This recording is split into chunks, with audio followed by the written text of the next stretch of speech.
I'm solar cooking a roast in this big landscaper tree flower pot parabolic reflector cooker. Look at that.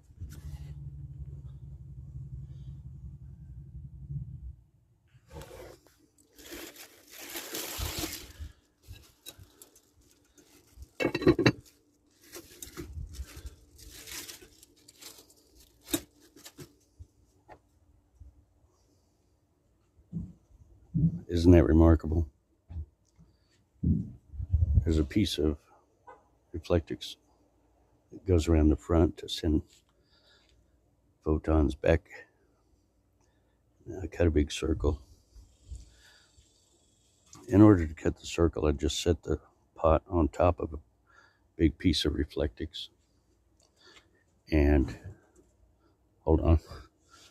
Okay.